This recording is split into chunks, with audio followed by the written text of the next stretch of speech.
Amen.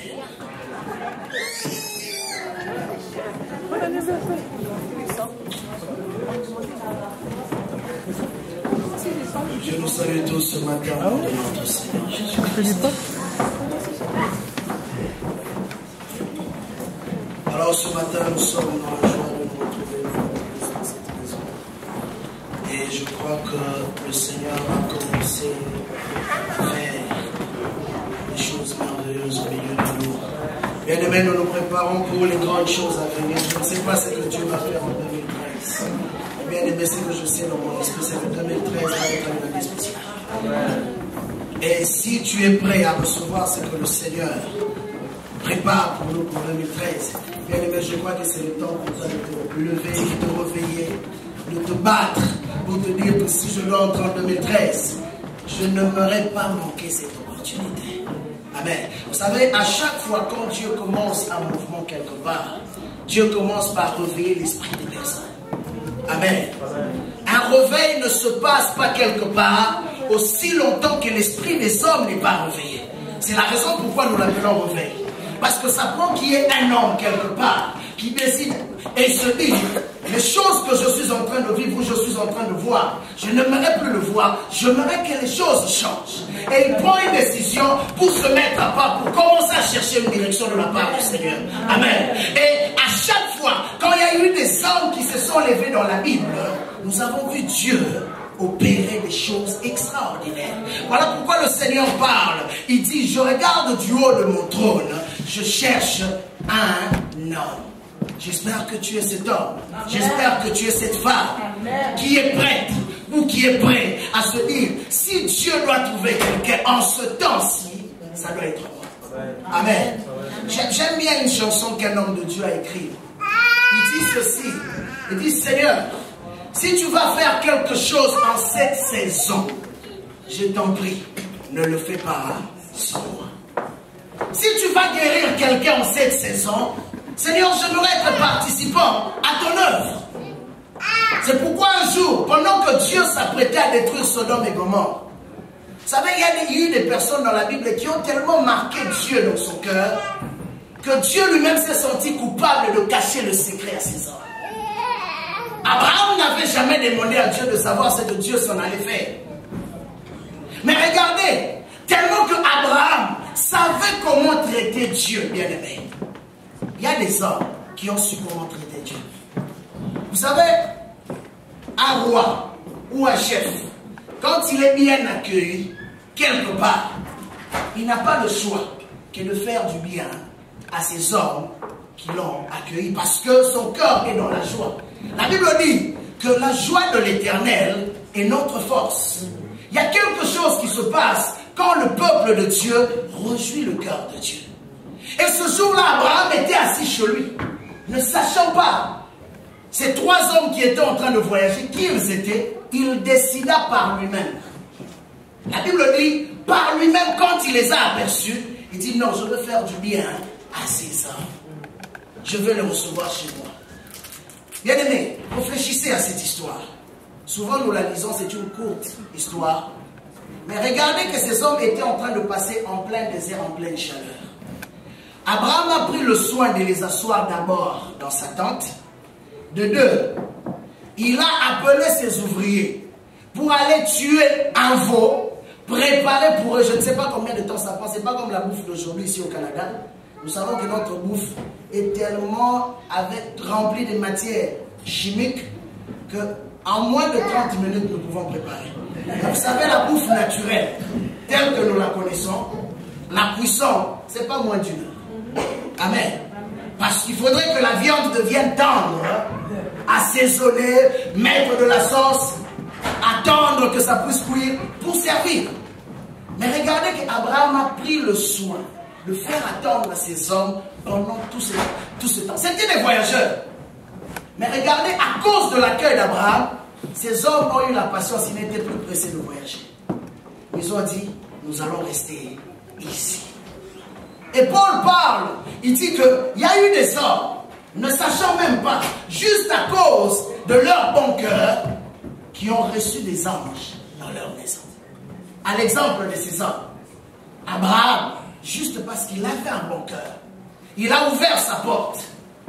Il ne savait pas que ces hommes qui entraient dans sa maison, c'était les hommes qui venaient pour lui proclamer des choses qui allaient prendre place dans les jours à venir dans sa famille. Et la Bible dit que quand ils ont fini de manger, ces hommes-là étaient spéciaux. Ils n'ont pas parlé à Abraham avant la nourriture.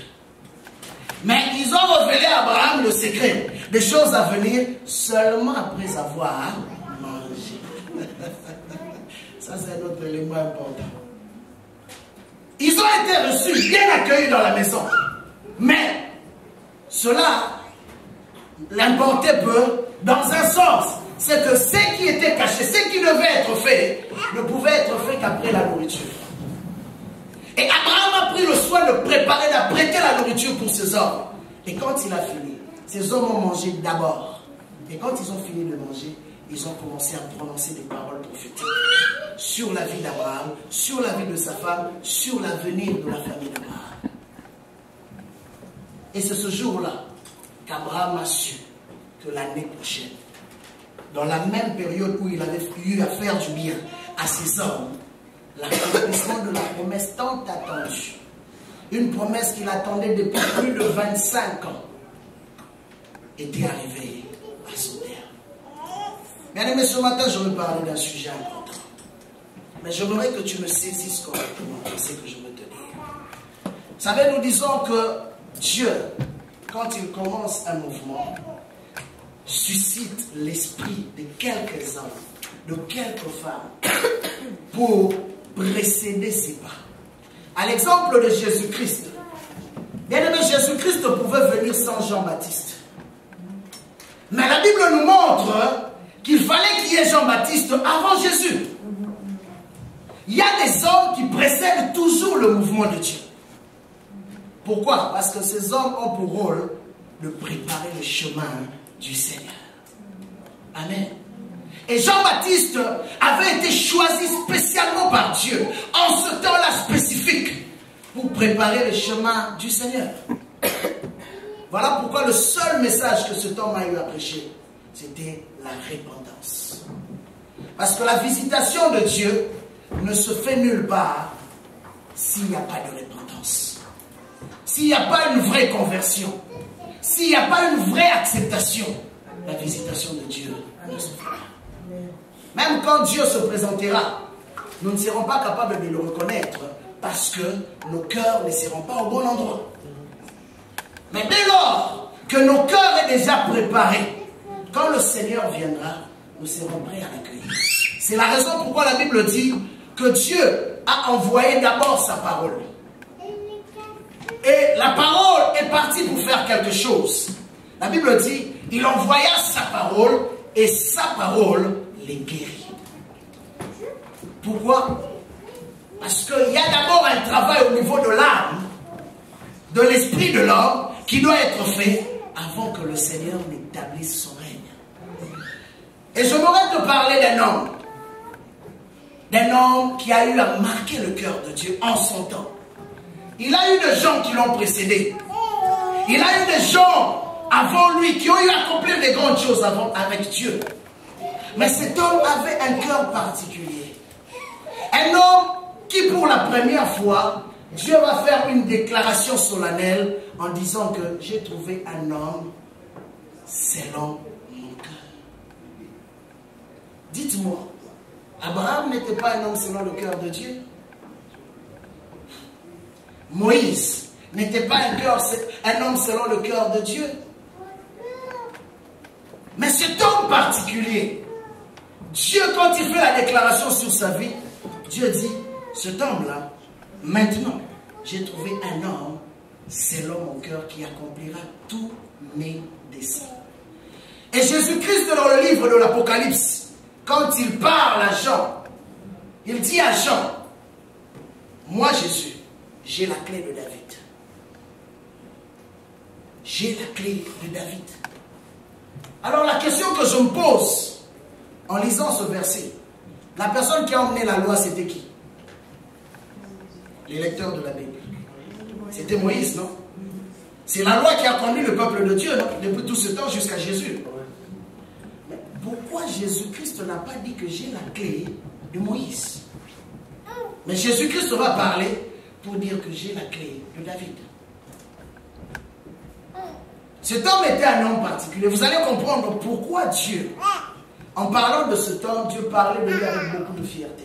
Nous allons lire dans le livre de 2 Samuel chapitre 7.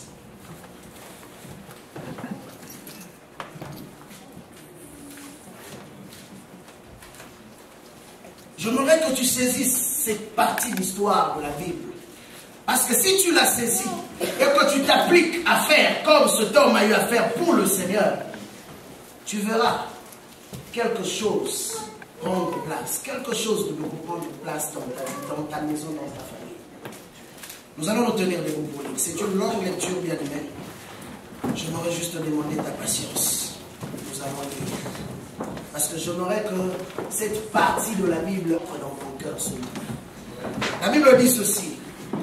Lorsque le roi habita dans sa maison et que l'Éternel lui eut donné du repos en les délivrant de tous ses ennemis qui l'entouraient, il dit au prophète Nathan, qui était son conseiller, son premier conseiller, « Vois donc, c'est moi qui habite dans la maison de cèdre, alors que l'arche de Dieu habite sous la toile des tentes. » Nathan répondit au roi, « Va, fais tout ce que tu as dans ton cœur, car l'Éternel est avec toi. » Or, cette nuit-là, la parole de l'Éternel fut adressée à Nathan en ce mot.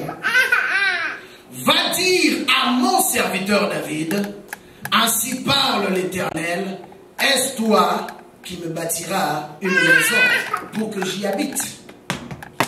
Car je n'ai pas habité dans une maison depuis le jour où j'ai fait monter les Israélites hors d'Égypte jusqu'aujourd'hui.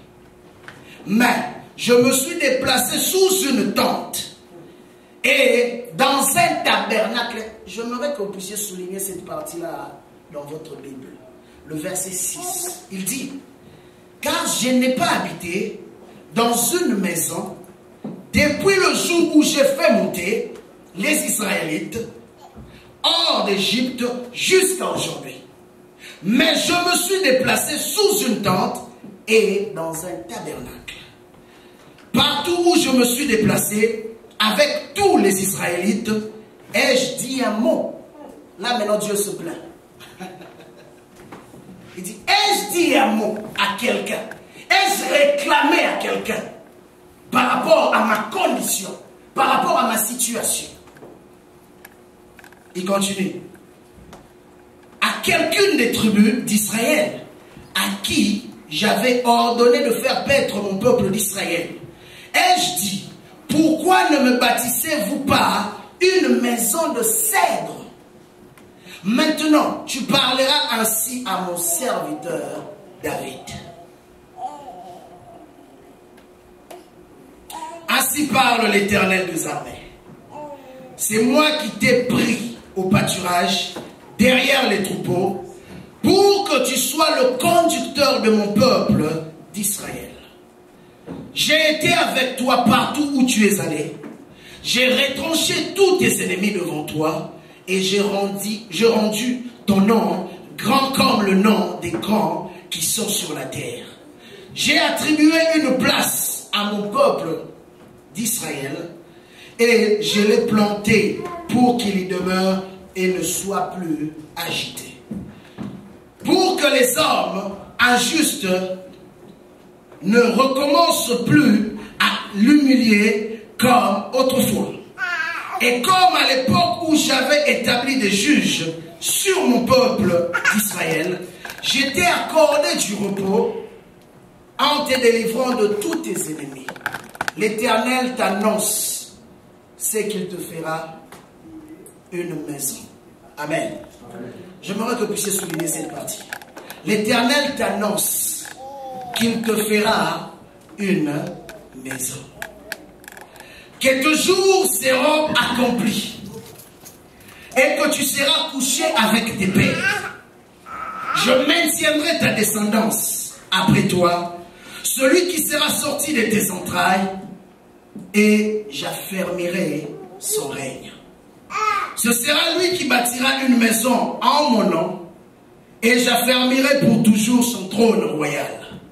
Moi-même, je serai pour lui un père, et lui, il sera pour moi un fils. S'il commet des fautes, je le corrigerai avec le bâton des hommes et avec les coups des humains, mais ma bienveillance ne se retirera pas de lui, comme je le retirai de Saül, que j'ai écarté devant toi. Ta maison et ton règne seront pour toujours assurés. Ça aussi, j'aimerais que vous puissiez souligner ça, bien-aimé.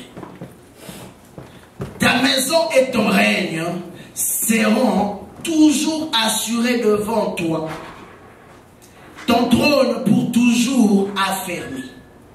Nathan parla à David conformément à toutes ses paroles, à toute cette vision. Alors le roi David alla se présenter devant l'Éternel et dit: Qui suis-je, Seigneur éternel? Et qu'est-ce que ma maison pour que tu m'aies fait parvenir jusqu'ici? C'est encore peu de choses à tes yeux, Seigneur éternel. Tu parles aussi de la maison de ton serviteur pour des temps lointains. Est-ce là la voix d'un être humain, Seigneur éternel? Que pourrais-je te dire de plus, David? Tu connais ton serviteur, toi, Seigneur éternel. À cause de ta parole et selon ton cœur, tu as fait toutes ces grandes choses pour le faire connaître à ton serviteur. Que tu es donc grand, éternel Dieu, car nul n'est semblable à toi, et il n'y a point de Dieu en dehors de toi. D'après tout ce que nous avons entendu de nos oreilles. Je veux sauter pour lire le verset 27. Il dit: Car toi-même, éternel des armées, Dieu d'Israël, tu as fait une révélation à ton serviteur en disant: Je te bâtirai une maison. C'est pourquoi ton serviteur a trouvé le courage de t'adresser cette prière. Père éternel, je prie ce matin pour ta parole. Seigneur, daigne parler au cœur de ton peuple. Daigne préparer nos cœurs à ta visitation. Daigne préparer nos mains à être habiles, à travailler pour voir l'accomplissement de ton œuvre au milieu de nous. Ainsi nous t'avons prié au nom de Jésus. Nous disons tous Amen. Dieu bâtit avec les bâtisseurs. Regardons cette histoire de cet homme, de ce grand homme. Nous remarquons même la surprise de Dieu. En réalité, Dieu n'est pas surpris par ce que l'homme entreprend de faire. Mais il montre comme s'il était surpris par l'attitude de cet homme, parce que Dieu a réalisé qu'avant lui, il y a eu des hommes qui sont passés, il y a eu des hommes à qui j'ai eu à faire beaucoup de bien. Mais aucun de tous ces hommes n'a eu à songer de bâtir une maison pour l'Éternel. Dans d'autres termes, comme a dit un homme, que Dieu en ce temps-là était locataire. Dieu était en train de louer la maison quelque part. On était obligé de le déplacer d'un endroit à un autre. Parce qu'il n'y avait pas un endroit fixe où le peuple pouvait aller pour adorer Dieu. Et Dieu regardait, il observait l'attitude de tout ce monde. Moïse est passé. Moïse n'avait pas le choix parce que Moïse était le libérateur. Il conduisait le peuple vers le désert. Il ne pouvait pas bâtir une maison pour Dieu dans le désert. Moïse est passé. Josué est venu. C'est Josué qui a fait entrer le peuple d'Israël dans la terre promise. Mais quelque temps après, Josué est mort. Les juges sont venus. Mais personne d'entre eux n'a songé de bâtir quelque chose pour le Seigneur. Les sacrificateurs ont été élevés. Des prophètes ont été élevés. Mais personne n'a eu à penser à cela. Et le premier roi d'Israël qui s'appelait Saül a été élevé aussi. Il voyait la situation du tabernacle de Dieu. Il voyait la situation de l'arche de l'alliance de Dieu. Mais malheureusement, personne de tous ces hommes n'a eu à cœur de se dire, au lieu de prémunir l'arche de l'alliance, bâtissons quelque chose, une maison digne du nom de notre grand Dieu. Pour que cela soit soit une référence de toutes les générations qui viendront même après, pour qu'ils sachent que notre Dieu a une adresse spécifique. Et quand David a eu à cœur de faire cette chose pour Dieu, la Bible dit que le Seigneur va parler à son prophète. Il dit, waouh, waouh, depuis tout le temps, personne n'a eu la pensée de ce temps. Personne. Pourquoi je te parle de ce sujet ce matin? Bien aimé, vous remarquerez que tout le monde peut fréquenter une église, mais tout le monde n'a pas à cœur l'œuvre de Dieu. Tout le monde n'a pas à cœur l'avancement de l'œuvre de Dieu. Il y en a même qui pensent que c'est mieux que ça soit seulement comme ça. C'est qu'on a nous suffit. David pouvait se dire que Dieu a tant fait de choses. L'arche de l'alliance lui suffisait. Mais le cœur de David était en train tellement de battre en se disant non, moi je ne peux pas comprendre que moi humain, c'est Dieu tout-puissant, si grand qu'il est. Il a eu à réaliser de grandes choses pour nous. Il n'a pas de maison. Mais moi j'ai une maison de repos. J'ai une adresse physique. Mais mon Dieu n'a pas d'adresse. Il a dit non, il faut que je fasse quelque chose. Bien aimé, lisez ce passage, vous allez constater que c'était pas que David s'est assis, un prophète est venu lui parler pour lui dire, David, tu dois bâtir un temple pour Dieu. Ce n'est pas une vision qu'il a eue pendant qu'il dormait, où David s'est dit, où Dieu lui a dit, David, bâtis un temple pour moi. Mais bien aimé, c'était un désir. Un désir qui est monté dans son cœur. Il s'est dit, pourquoi moi, humain, je dois être dans une bonne condition? C'est pendant que ceux qui appartiennent à mon Dieu ne se retrouvent pas dans une bonne condition. Regardez, c'est pour la première fois que Dieu fera une déclaration pour dire que ton trône va subsister éternellement. Bien aimé, aucun des hommes avant David, Dieu n'a eu à lui dire que ton trône subsistera éternellement. Il y a de ces hommes qui vivent présentement, qui connaissent déjà comment ils vont finir, terminer leur vie. Je me posais toujours la question à l'époque, comment les gens qui ne servent pas Dieu, quand ils allaient signer leur contrat mystique occulte, ils étaient déjà au courant de ce qui allait arriver après. Je me rappelle d'un musicien mondain qui pendant un temps, quand leur groupe s'est séparé, ils se sont divisés parce qu'ils ne s'entendaient pas, il n'y avait plus d'espoir. Alors cet homme est allé signer le contrat avec le monde occulte. Et vous savez qu'est-ce qui s'est passé?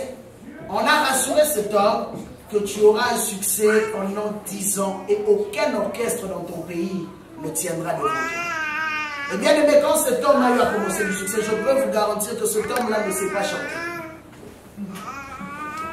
Je peux même prendre une petite fille de l'église ici qui chante peut-être mieux que lui. Mais je vous garantis que pendant 10 ans d'affilée, cet homme a eu un succès comme jamais connu auparavant dans notre pays. Et après 10 ans, les personnes avec qui il a eu à signer le contrat sont parties. L'orchestre ne marche plus comme ça marchait avant. Alors, ça m'a donné un sujet de réflexion. J'ai dit, si le diable, quand il signe des contrats avec son peuple, il est capable de leur parler de leur avenir. Ils sont déjà au courant que pendant 10 ans, ça va être moins. À combien plus forte raison, bien-aimés? Nous qui sommes enfants de Dieu, quand nous signons une alliance, un contrat avec notre Dieu, ne serons-nous pas garantis de notre avenir?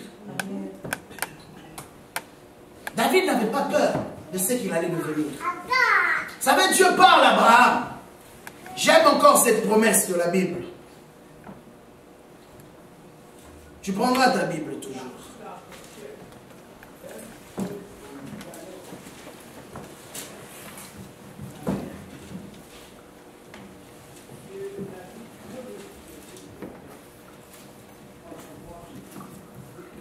Genèse chapitre 15.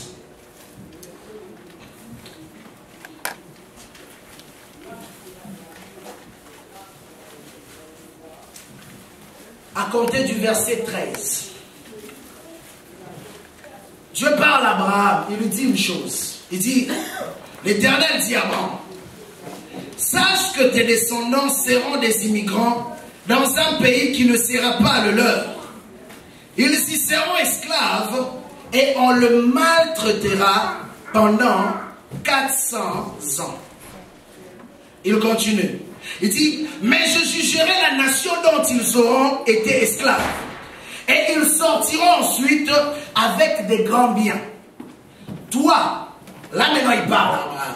Il dit, toi, tu mourras en paix. Tu seras enseveli après une heureuse vieillesse. Amen. Amen. Nous voyons deux hommes dans la Bible, à deux époques différentes, qui ont eu à marcher avec Dieu. Dieu dit à David, toi, ton trône va subsister éternellement. Abraham, il dit, tu auras une vieillesse en paix et tu vas mourir d'une mort heureuse. Dieu parle non seulement de comment Abraham devait mourir, mais en même temps Dieu parle de la descendance d'Abraham. Pour ceux qui ont des familles, vous allez remarquer que la plus grande peur des parents, c'est l'avenir des enfants. Ils se posent la question, que vont devenir mes enfants? En grandissant dans une société qui de foi ne craint pas Dieu, que vont devenir mes enfants? Mais bien aimés, c'est la raison pourquoi j'aime la Bible, parce que la Bible nous montre, nous donne toutes les clés possibles. Pour nous montrer que si tu marches avec Dieu, ce n'est pas la société qui va influencer tes enfants. C'est l'alliance qu'un parent a eu à traiter avec son Dieu. Voilà pourquoi les parents ont un rôle important vis-à-vis de leurs enfants. C'est la raison pourquoi il y a même un langage du monde qui dit que les parents sont les dieux des enfants. C'est une façon de parler. Pour dire que c'est à travers le parent que le Seigneur passe pour établir une ligne de conduite vis-à-vis de la descendance à venir. Imaginez-vous à cette époque, le peuple hébreu n'existait pas encore. À cette époque, Moïse n'existait pas encore. À cette époque, il n'y avait pas encore de pharaon Ramsès. Mais Dieu parle plusieurs siècles avant à un homme qui s'appelait Abraham pour lui dire que ta descendance, à cause de la façon dont tu as marché avec moi, je vais te parler maintenant de la réalité future de ce qui va arriver dans ta maison. Mais en même temps, bien que je vais te dire ce qui va arriver, mais je promets que moi je finirai par les délivrer de cette situation. Voilà pourquoi un parent, je vous dis ce matin, un parent est le premier prophète de sa maison. Amen.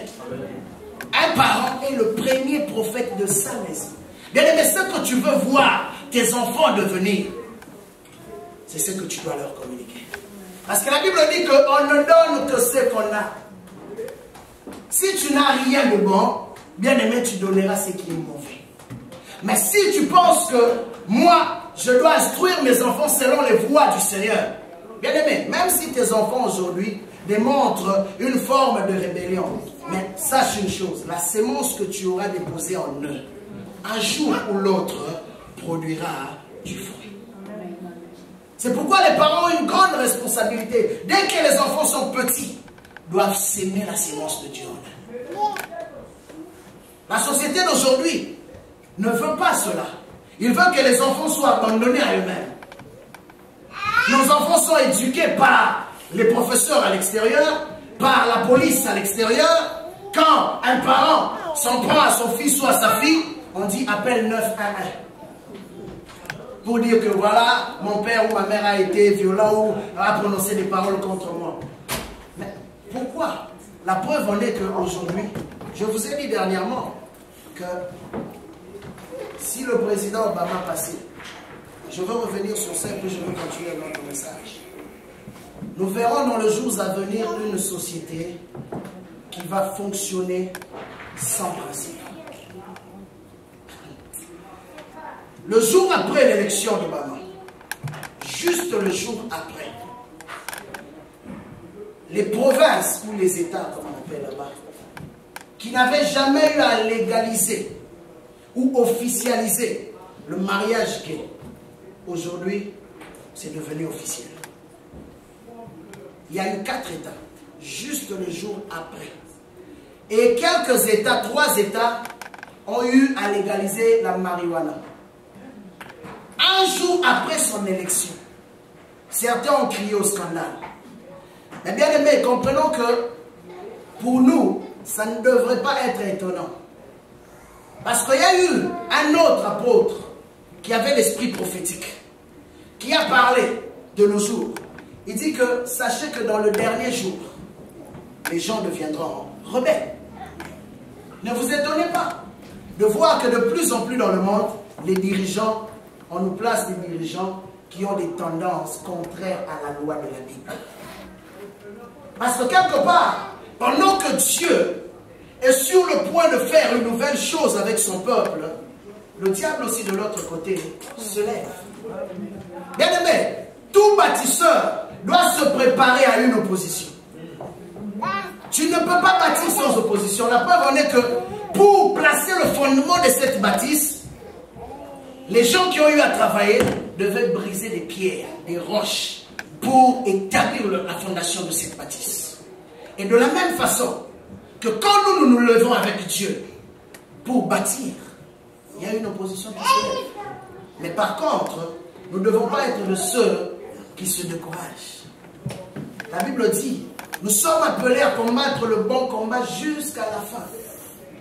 Certaines églises ont crié au scandale, dire mais pourquoi les États-Unis ont accepté ça? Mais ce n'est pas étonnant, bien aimé, les prophéties ont déjà été dites par rapport à ces choses. Au contraire, nous devons préparer nos maisons, préparer nos familles par rapport à cette réalité. Parce qu'il y a des choses que j'aimerais que nous puissions comprendre ce matin. Bien aimé, il y a des choses que tu ne pourras pas changer même si tu pries. Amen. Ça peut te choquer, mais c'est la vérité. Il y a des choses que Dieu, à travers les prophètes, a eu déjà à dire que ces choses vont arriver. Même si tu pries, tu ne pourras pas le changer.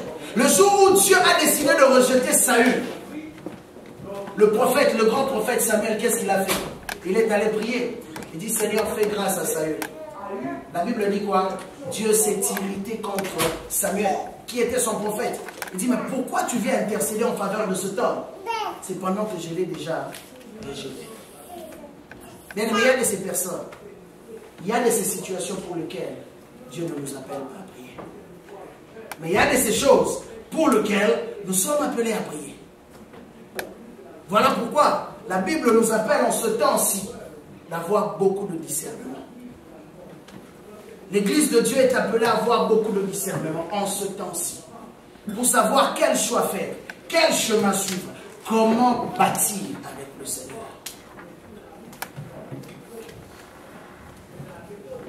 David a eu à cœur.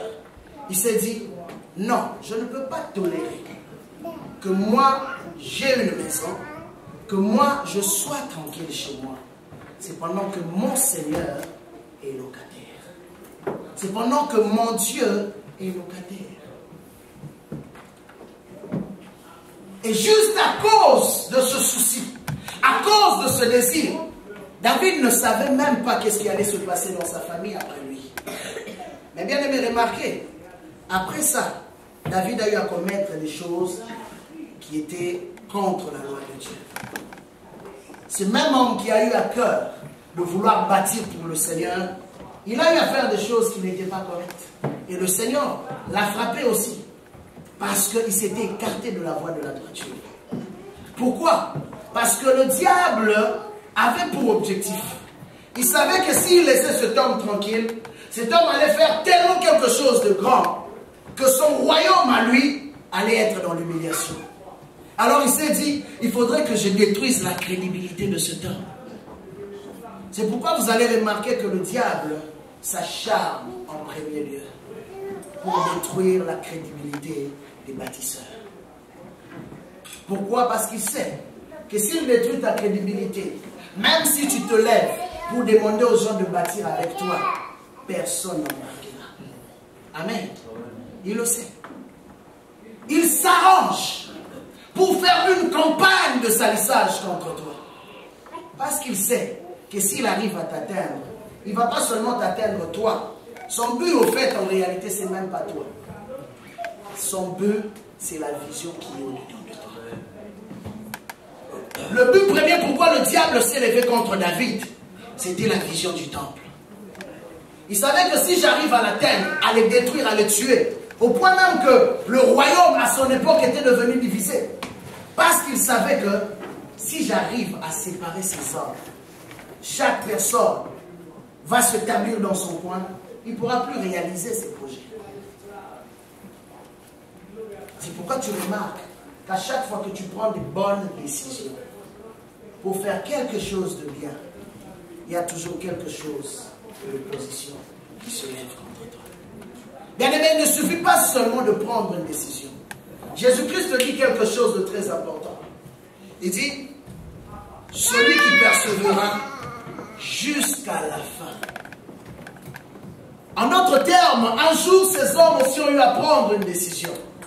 Mais la décision à elle seule ne suffit pas. La décision doit être associée à l'endurance.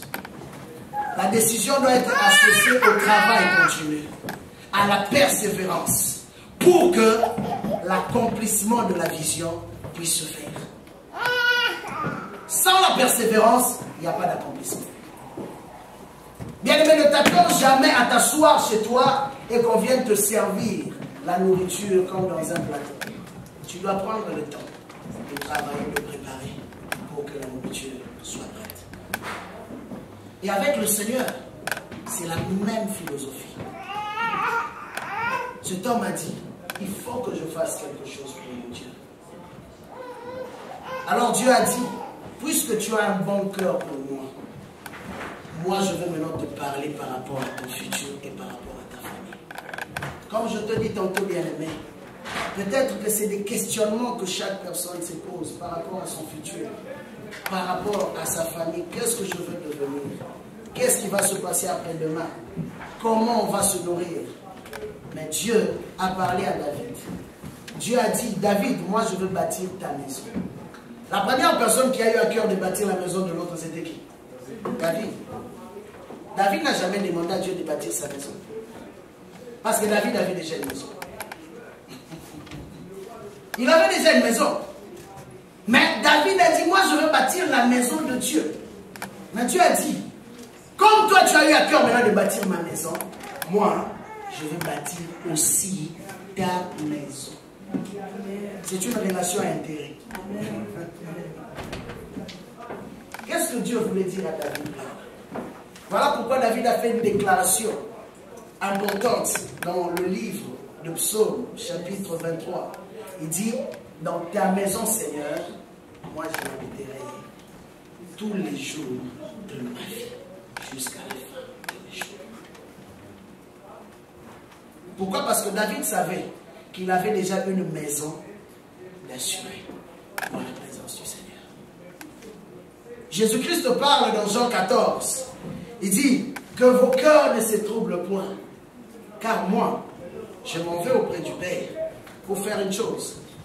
Préparer une place pour vous. Une place. Mais cette place, c'est une place particulière.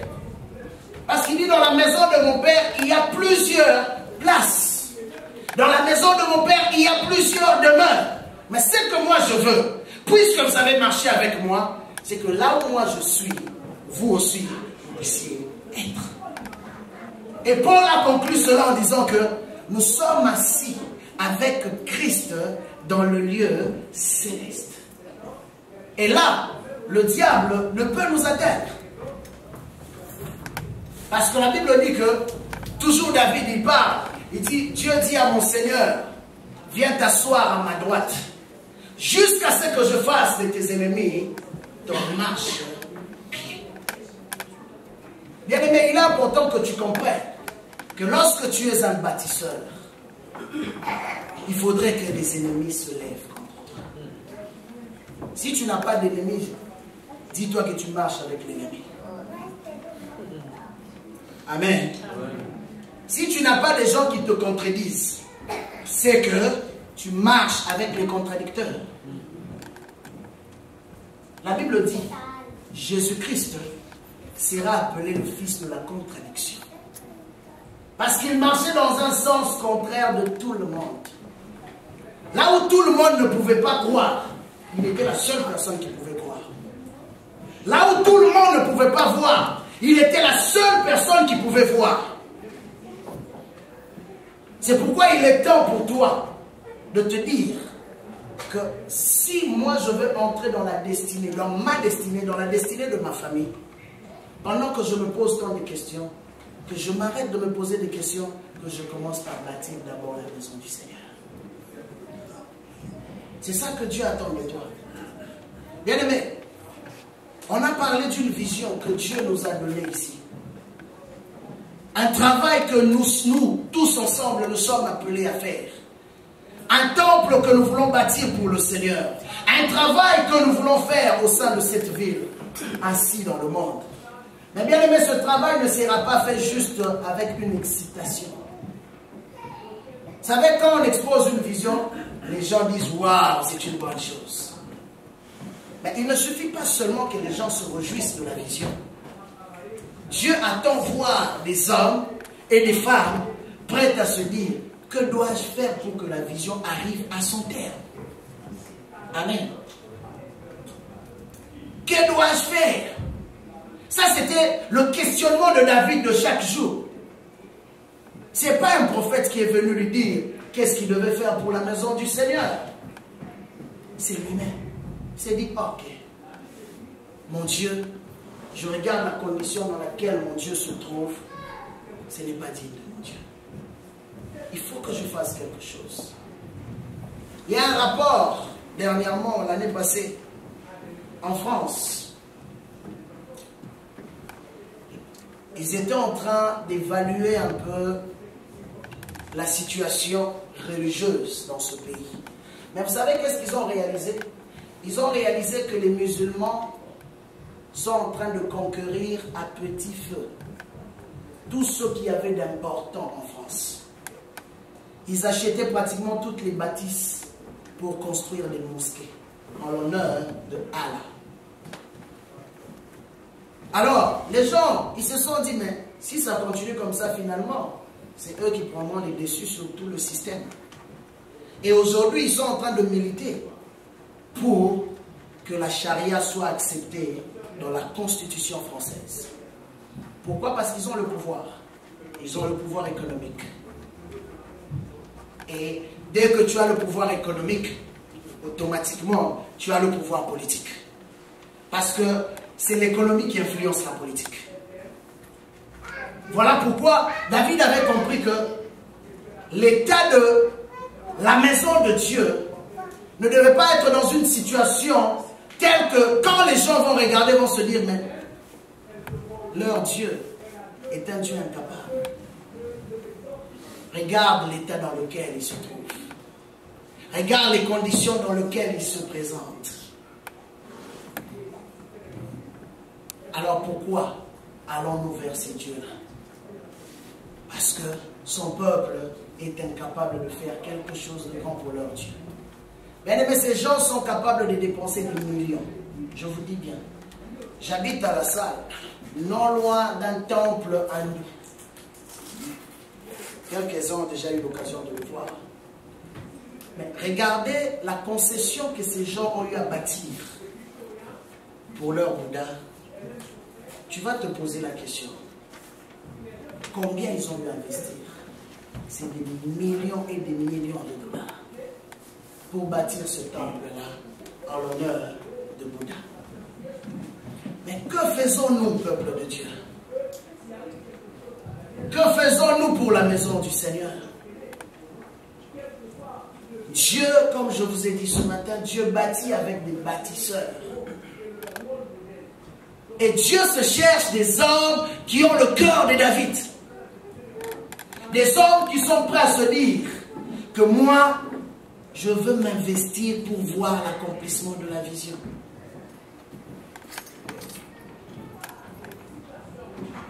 Et si un homme se lève et s'engage pour travailler pour la cause du royaume, la Bible nous montre que Dieu assure aussi sa postérité. David ne connaissait pas Salomon. À cette époque, quand Dieu lui a parlé de celui qui allait le succéder, Salomon n'était pas encore né, bien-aimé. Salomon n'existait pas encore. Mais Dieu lui a parlé de Salomon. Dieu lui a dit, c'est celui-là qui va te succéder. Et c'est celui-là qui bâtira le temple pour moi. Et qu'est-ce que David a fait? David a réuni tout ce qui était nécessaire. Tous les objets précieux. Il les a préparés pour que son fils Salomon puisse bâtir le temple en l'honneur de l'Éternel. Dieu a tellement été honoré par cela. Voilà pourquoi il dit aussi à David, il dit, ton fils là, l'alliance que moi j'ai traitée avec toi, je suis un père pour toi. En réalité, le fils d'un père appellera le père du père qui? Grand-père. Amen. Il appellera grand-père. Mais regardez, à cause de cette alliance, Dieu a dit à David, lui aussi, je serai pour lui un père. De la même façon que j'ai eu à fonctionner avec toi, le même privilège que j'ai eu à t'accorder, à cause de ta marche, je ferai de même pour ta postérité. Bien aimé, vous savez, quand tu fais la joie de Dieu, tu n'as pas peur pour l'avenir de ta famille. Parce que tu sais que l'avenir de ta famille est entre les bonnes mains. Je vous dis la vérité. Aujourd'hui que je vous parle, je dis, je n'ai pas peur pour l'avenir de ma famille. Parce que je sais que l'avenir de ma famille est entre les mains du Seigneur. Je ne peux rien faire. C'est Dieu qui fait tout. Quitte à moi de faire ce que Dieu me recommande de faire. Quitte à moi de rester dans la voie du Seigneur. Quitte à moi d'être comme David pour bâtir la maison de Dieu. En ce moment-là, Dieu assurera tout ce qui est derrière moi. David s'est levé. Il a fait cette proclamation avec assurance. Et quand le psaume 89 parle de l'alliance davidique, la Bible dit que Dieu dit, j'ai traité avec lui une alliance éternelle. Bien-aimé, David a été la première personne, avant Jésus-Christ, de traiter avec Dieu une alliance que lui-même a appelée une alliance éternelle. Donc David était garanti qu'il allait aller au ciel. Tu veux que je te pose la question sur toi? Et tu garantis que tu iras au ciel?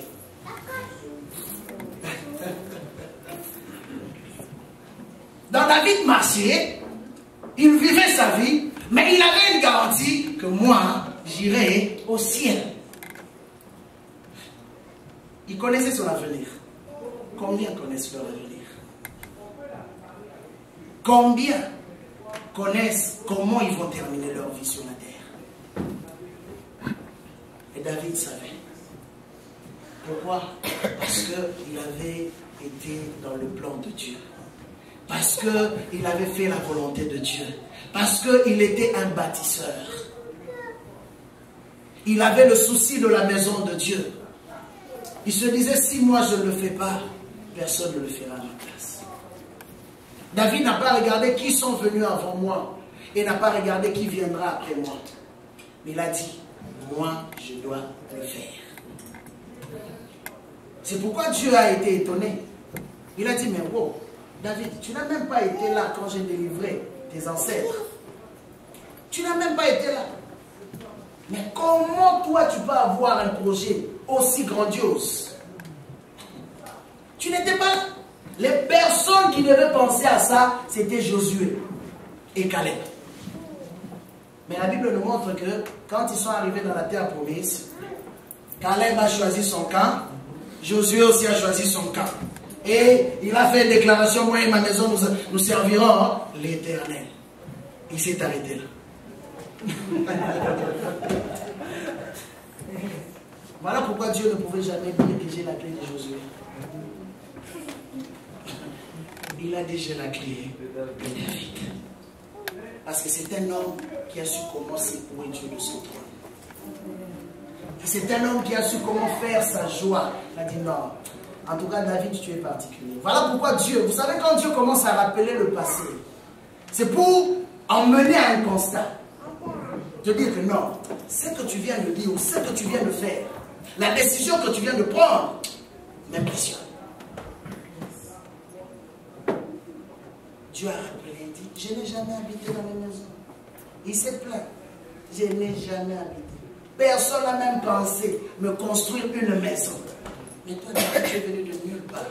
D'ailleurs, j'étais pris. Dieu a commencé même à rappeler David par rapport à sa source. Il dit, j'étais pris derrière les troupeaux. Mais c'est seulement toi qui n'étais même pas issu ou qui n'avait même pas un avenir selon les hommes, qui pouvait penser que c'est seulement lui qui peut faire des grandes choses. Mais c'est seulement toi qui as le cœur de faire ces choses. En tout cas, David, tu m'impressionnes. Juste à cause de ça, moi, je vais faire quelque chose de particulier dans ta vie. Bien-aimé, il est temps que tu sois comme David.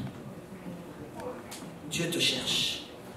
La Bible dit, du haut de son trône, il regarde, il cherche un seul. Ce matin, je n'aurais que cet homme-là, ce soit toi. Je n'aurais que cette femme-là, que ce soit toi.